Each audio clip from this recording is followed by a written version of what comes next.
Sejam bem-vindos a mais um episódio do podcast Tratando Sua Ansiedade. Eu me chamo Laura Potrick, eu sou psicóloga, sou especialista no tratamento da ansiedade e ajudo você a dominá-la, entendendo melhor como ela funciona e conhecendo ferramentas que te ajudam a levar uma vida que vale a pena ser vivida.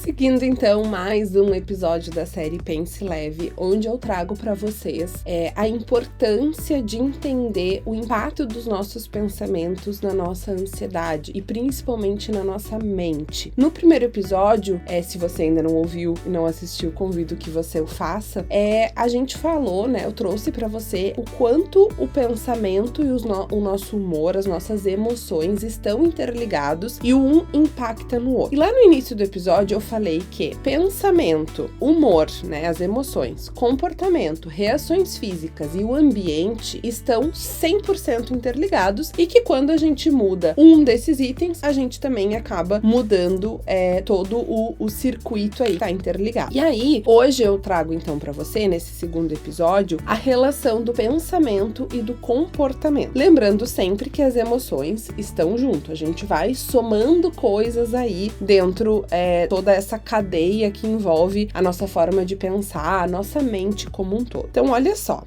no decorrer do dia a dia, a gente vai tornando as nossas ações como rotinas, Então, a gente vai automatizando muitas coisas, porque o nosso cérebro, ele é uma máquina muito complexa e ele busca automatizar o máximo das coisas possíveis para economizar energia. Então, imagina se a gente tivesse que ficar pensando toda vez que a gente fosse respirar, ou que a gente vai escovar o dente, ou que a gente vai tomar banho. São coisas que a gente já colocou na nossa rotina, o caminho pro trabalho, enfim. Por isso que é tão importante a gente ficar tão atentos ao momento presente, porque senão fica tudo automático e a gente acaba perdendo aí algumas coisas importantes em relação ao nosso comportamento. Então, mudar as nossas rotinas, mudar o nosso comportamento, vai trazer também uma mudança do jeito da gente pensar. E o inverso é verdadeiro. Quando a gente muda a forma de a gente pensar, a gente também muda a forma com que a gente se comporta. Se eu começo a pensar que eu sou uma pessoa que gosto de exercícios físicos, que eu sou uma pessoa que sou atleta, que vou correr, que vou fazer musculação, que vou me dedicar para isso, vai ser menos difícil eu mudar o meu comportamento do que se eu ficar pensando e verbalizando que eu não gosto, que é chato, que é ruim, que é difícil, que é trabalhoso, que é cansativo e tudo mais. Se a gente acredita em alguma coisa, ou quando a gente acredita muito firmemente em alguma coisa, fica muito mais difícil de a gente mudar a forma com que a gente se comporta, Então, quando eu mudo, ou quando eu flexibilizo, principalmente flexibilizo os meus pensamentos, eu mudo o meu comportamento. Então, pensar é diferente de fazer, Quando eu penso alguma coisa, eu tô só pensando, não quer dizer que eu vou lá e vou fazer aquilo que eu tô pensando, ou que aquilo que eu tô pensando vai se realizar, Isso é uma coisa importante. A gente precisa ter muita clareza e repetir para nós mesmos o tempo inteiro que pensamento é só pensamento. Pensamento não é ação, pensamento não é realização, pensamento não é atitude, certo? Por quê? A gente tem dentro da nossa mente uma coisa que a gente chama de pensamentos automáticos. Esses pensamentos, como o próprio nome já diz, são automáticos e eles aparecem na nossa mente o tempo inteiro, todos os dias e na mente de todos os seres humanos. E eles aparecem através de imagens ou através de palavras, de frases, enfim. Então, ao longo do dia, a gente vai tendo esses vários pensamentos que são tão automáticos que a gente nem se dá conta que eles estão ali presentes. Então, vamos pensar juntos num exemplo aqui de tudo isso que eu tô falando. Vamos pensar que a gente tá num almoço de família no domingo, onde tá nossos pais, nossos tios, primos e nossos avós. Então, aquela família toda reunida num domingo. E aí, eu tô aqui conversando com o meu primo, trocando uma ideia com o meu primo, e o almoço é servido. E o meu primo não para de falar, eu tô envolvida ali no assunto, o almoço é servido, as pessoas começam a se servir, começam a comer, e eu posso ter vários pensamentos em relação a essa situação. O primeiro pensamento que eu posso ter é, meu Deus, eu preciso ir comer também, porque senão não vai ter comida pra mim. Eu preciso ir lá me servir também. E isso pode me gerar um comportamento pensamento de que, por exemplo, eu posso interromper a conversa com o meu primo pra ir lá comer, eu posso acabar sendo até um pouco grossa com o meu primo, porque eu posso dizer pra ele, nossa, eu tenho que comer, porque senão o almoço não vai sobrar pra gente. Eu posso começar a ficar angustiada, né, agoniada, ansiosa de, meu Deus, como é que eu vou acabar essa conversa com ele, como é que eu vou interromper ele. Eu posso também olhar e observar que o meu avô tá tremendo demais e pensar comigo, nossa, meu avô tá tremendo demais, e aí eu posso dizer, primo, olha ali, o avô tá tremendo demais, vamos lá ajudar ele, depois a gente continua aqui o assunto. Ou eu posso começar a ficar triste de ver que meu avô tá envelhecendo e tá tremendo, né, ou que o Parkinson dele tá piorando. E eu também posso ter um pensamento de, cara, como meu primo é legal, nossa, sabe, que pessoa divertida, que honra e que prazer poder estar aqui conversando com ele, trocando uma ideia, olha o que eu tô aprendendo com ele, e isso me gerar um comportamento de ficar mais uns 10, 15 minutos conversando com ele, depois eu vou lá e como o que sobrar, né? Então veja que para cada pensamento que eu tive, me gerou um estado de humor diferente, me gerou excitação, felicidade, angústia, tristeza, ansiedade, e me gera possibilidades de agir diferente. Se eu tô pensando, ai, como é legal estar aqui conversando com meu primo, é muito difícil que eu me comporte interrompendo a conversa pra ir comer, porque não é isso que tá passando pela minha cabeça, não é isso que o meu cérebro tá me mandando fazer, digamos assim. Então,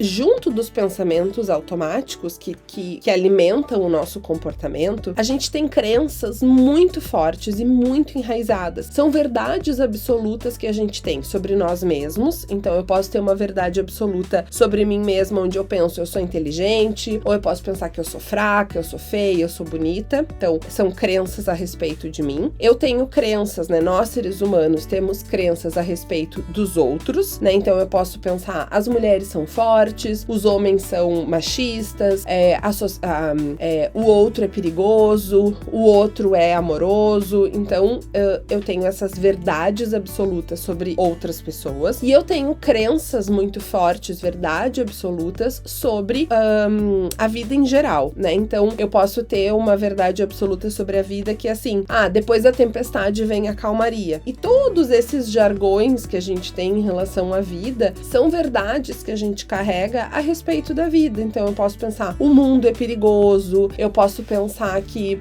em relação aos outros, eu posso ter uma verdade de que os outros sempre querem me passar a perna, né? E todas essas crenças, todas essas verdades, elas alimentam nossos pensamentos automáticos, que alimentam, né, e estão interligados com os nossos pensamentos e com os nossos comportamentos e com as nossas emoções. Olha como tudo isso forma um circuito aí de forma de ser. Então, olha só, eu quero trazer um exemplo aqui muito interessante, que é o seguinte. Vamos pensar que o Júlio é um senhor e ele perdeu um amigo. Esse amigo faleceu. E aí o Júlio começa a diminuir as suas idas aos jogos de carta. Eles tinham encontros semanais para jogar cartas. E aí o Júlio começa a não ir mais. A família entende que o Júlio tá de luto e aí por isso ele não tá indo nos encontros e que isso em algum momento vai mudar. Só que o Júlio não muda. Passa um mês, passa 2 meses, passa 3, 4, 5, 6 meses e o Júlio continua mais prostrado, mais desanimado, mais em casa. Até que a mulher dele chega e pergunta, cara, o que tá acontecendo? Por que tu não tá mais indo jogar carta com os teus amigos, que é algo que te fazia tão bem? E aí o Júlio responde o seguinte,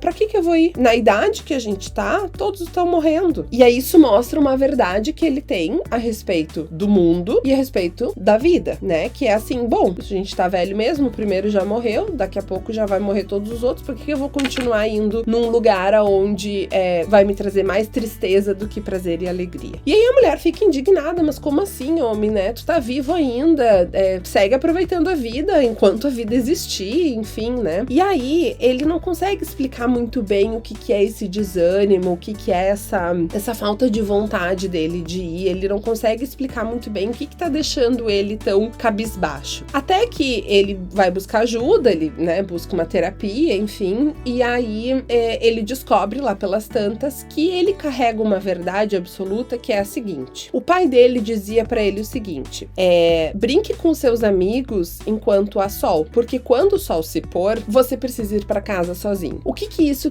quer dizer pra ele? O que isso ficou na cabeça dele? A partir do momento que o primeiro amigo falecer, todos vão começar a morrer, e aí não tem quem segure, né? E aí a coisa coisa vai por esse caminho, então não vale mais a pena sair para brincar porque o sol começou a se pôr. Então, gente, veja como tem muitas coisas dentro de nós que estão enraizadas, que são verdades absolutas que a gente carrega e que de verdade nos interferem muito na nossa vida, né? Nos colocam numa posição de dificuldade de, inclusive, entender por que a gente pensa daquele jeito e por que a gente está se comportando e tendo essas emoções, certo? Então, além do pensamento estar relacionado ao humor e ao comportamento, a gente também tem as reações físicas que interferem em todo esse contexto. Então, o que eu quero dizer com reação física, né?